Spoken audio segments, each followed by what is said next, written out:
interesting, right? Aaron. Okay, Yeah. so there it is. Case in point, they wanted, and you would get this like lump sum of cash. I had a jewelry client, literally in St. Augustine, would come up to me and she was like, David, would you marry, my cousin from China? She'll sleep on the floor, she'll cook and clean, and blah blah blah blah blah.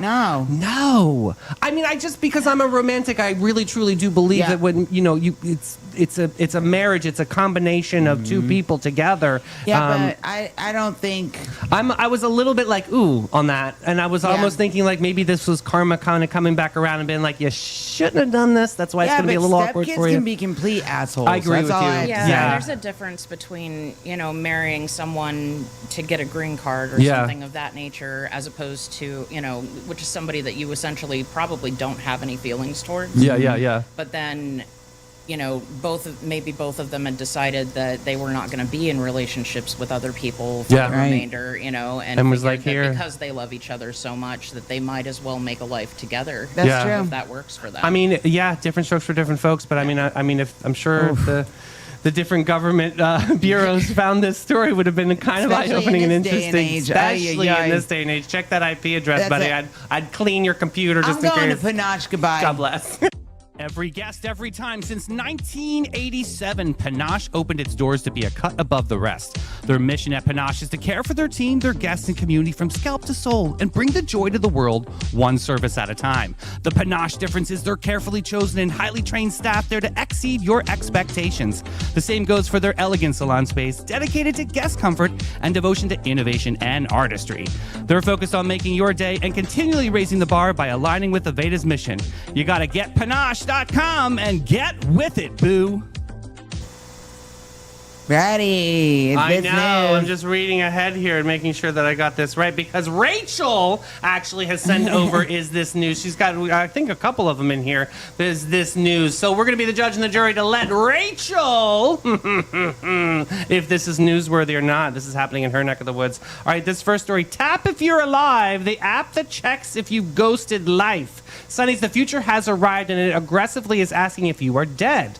There is now a viral app where you have to tap a button every couple of days to prove that you are still alive. Good gracious. Is this real? If you forget, it alerts someone in your life like, hey, bestie, they might be horizontal. Oh, jeez. Rachel, this story. I'm sorry, but imagine getting a notification that says your friend hasn't checked in. Please confirm that they are not deceased. This is hilarious. This is not a wellness app. This is a digital Ouija board, it sounds like. Apparently, this is the thing exploding with young people who live alone and worry that if something happened, no one would notice. Jesus, this is a Susan story. If I've ever read a story. Oh, my God. Susan Hartzell. This is definitely sponsored by Susan. Susan must have sent this to Rachel. Listen, because she's a widow and she's all by herself in Delaware, and you's kids are down in Florida, and no one calls mom to check in. So now I got to get an app, okay? So now I'll get an app, and everyone's going to wonder, oh, we love mom. Yeah, well, now I got an app, and you're going to see if I'm alive.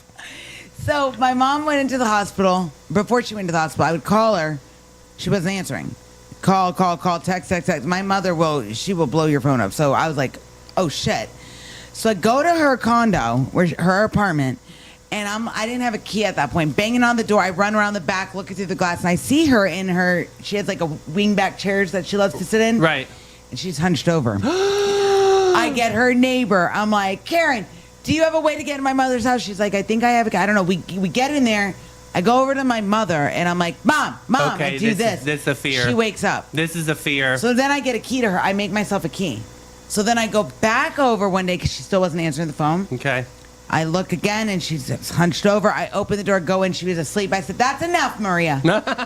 You sleep in the bed. Yeah, so I have a key now, and I will just bust up in my mom's house. So this app might actually have helped the situation. Yeah, I do think, to be honest, this is good, not just for young single people, but for the elderly community, that more seasoned. Okay, so you have a lot of expertise on this. Yeah, what do you think?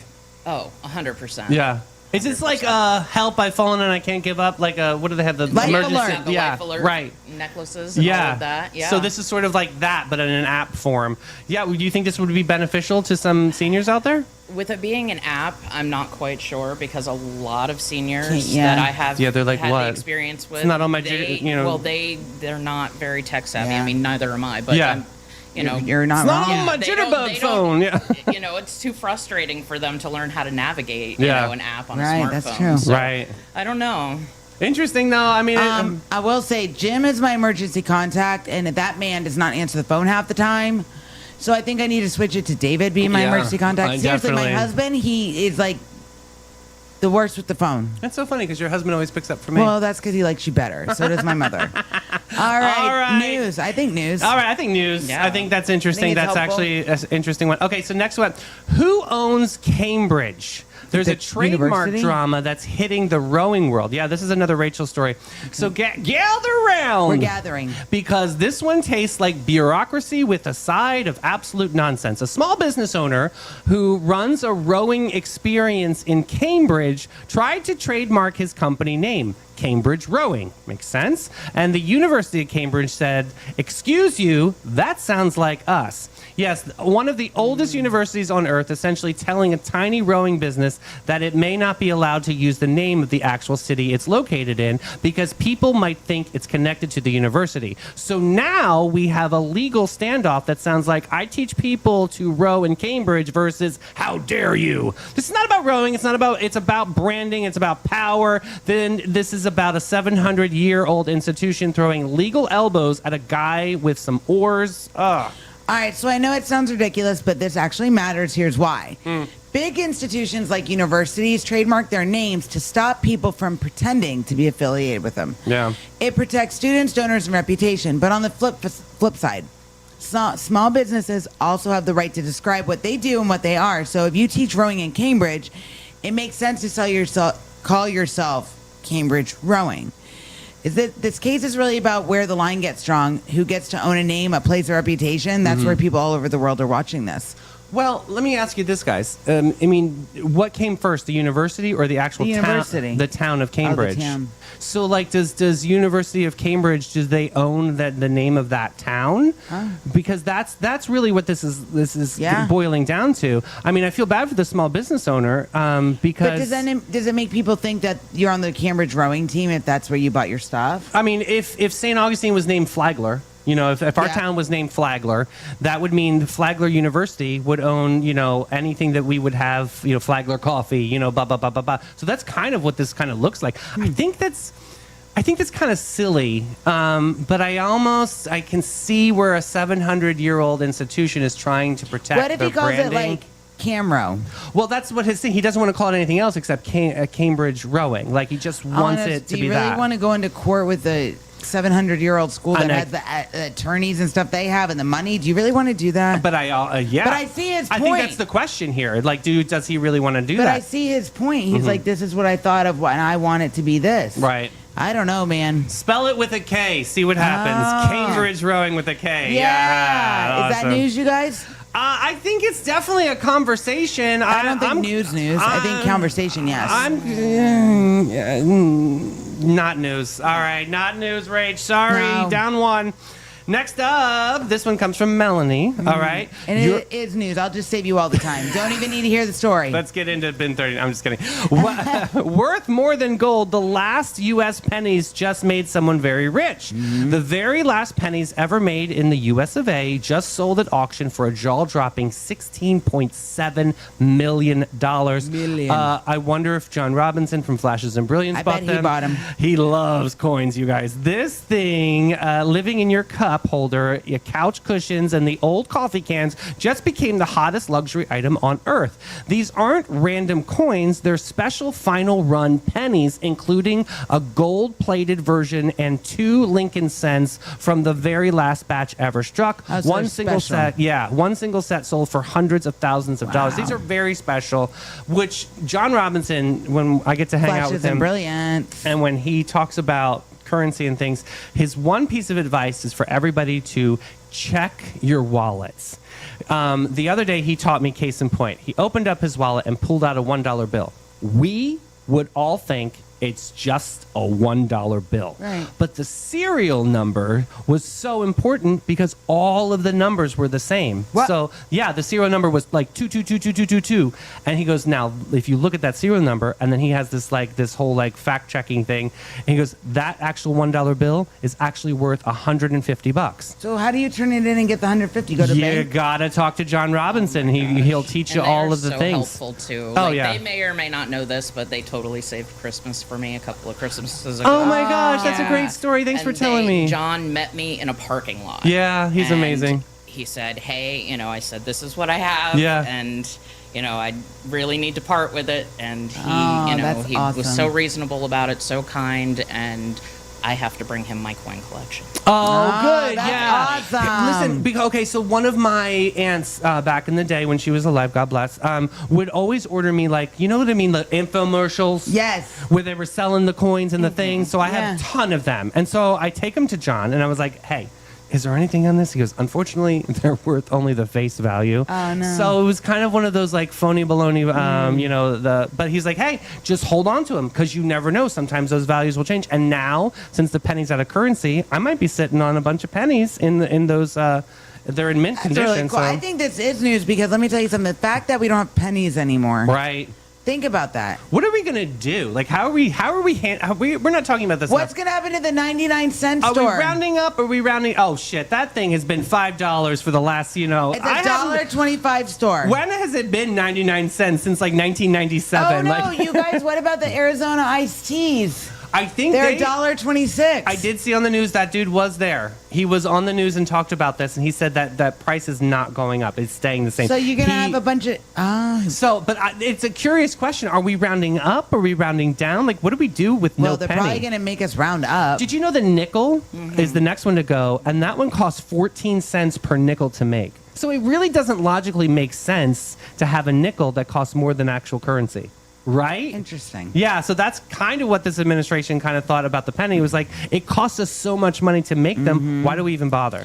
From couch change to yachts. Yeah, God bless. I can't- I think oh it's my God. news. I'm going to give I it a think it's news. hashtag news. Aaron's going to got it too. Let's bin go 39. to bin 39, boo. Sip, sip, sip, sip, hooray! 139, the hidden gem of downtown St. Augustine since 2016. This is your secret getaway to a fabulous time. It's tucked away inside the lobby of the St. George Inn, and this charming spot boasts a courtyard setting that's straight out of a dream at the north end of St. George Street. Their wine collection features over 85 unique gems, is a journey into the extraordinary. You'll find wines from both small and large producers. They're open daily from 8 to 8 and Thursday to Sunday from 1 to 7. You got to check them out. Bin 39. All right, let's get into Hey Girl, Hey I love it. Horoscopes. I just want to hear the 70s. Skip to that. Well, I'll go. Alexa, skip. I'll get through it fast. We've got 'Kay. Libra and Scorpio on deck today. Libra, could you please push my button? Oh, I love shoot. my button. It relaxes It's not me. touchscreen. Boom. Oh, there she is. How beautiful. All right, Libra. Harmony without self-betrayal. You need to try Valentino Elegance. Not that any of us can afford that at this moment. But you might go to Moo Vintage and Yep. see something there. That's a good call. All right, your motivational quote. You teach people how to treat you. That's true. Maya Angelou, my baby. Yes. You need to set some boundaries and wear a silk scarf with dignity. I choose truth is your affirmation. Here it is. 1979 horrible horoscope. You flirt with everyone and stand for nothing. You smile while resenting everyone. No one knows what you actually want because neither do you. You are wishy-washy and have troll-like behavior. Wow. Clean it up before karma cleans your ass. Oh, I got you have troll-like behavior. That's gonna. You have troll-like behavior. Clean it up. Are you sure that was a Libra? I know, right? Oh my God, that's crap, hilarious. guys. Here's me, Scorpio. I'm nervous. My vibe this week is your power is magnetic. I need to try Tom Ford Dark Glam. I'm here for it. Your motivational quote is your energy introduces you before you speak. I like that. true. You need to move in silence and wear black boots of intimidation. You always wear Ooh, black. I love it. All right, here's the your horrible soul. horoscope for Scorpio, 1979. You think everyone is plotting against you. Well, that's not wrong for him. You keep secrets for sport. You hold grudges like sacred texts. You push people away and then wonder why you're alone. Sounds like your perfume is called desperation. You better change your ways or else you will get a rash in your lower parts and scratch, but don't sniff. That's horrible, you guys. Jeez. Scratch, but don't sniff? I'm calling it my lower parts. Oh my God. From now on, yeah, scratch and sniff. Your troll behavior is acted up in your lower parts. Oh my God, Sonnies, that is a wrap on this Whack Job Wednesday. I can't. My face hurts. We chilled, we thrilled, we laughed, we thrived, and most importantly, we survived. barely. Can we just... We will- Everybody, Sonnies out there, if you are in favor of going to complete horrible horoscope, say aye. No, I like a little bit of the inspiration, and then we get into the horribleness. Maybe you make a more horribleness. Oh, it's the stars, honey. We don't make this up. The Keep stars your tell me. lower parts clean, friends. And tomorrow morning at 9 a.m., we have Two Girls, One Market. They're coming on. I'm so excited. I Yes. can't wait to see where the clothes swap will All troll-like energy tomorrow. be. Troll-like. I Excited. can't. We love you guys. Thank you for Aaron being in the studio today. Yes. Click that share button, booze. We need your friends to like Your Sunny lower TV. parts. And we love you so much. We'll see you tomorrow. Bye, Bye, babes. guys.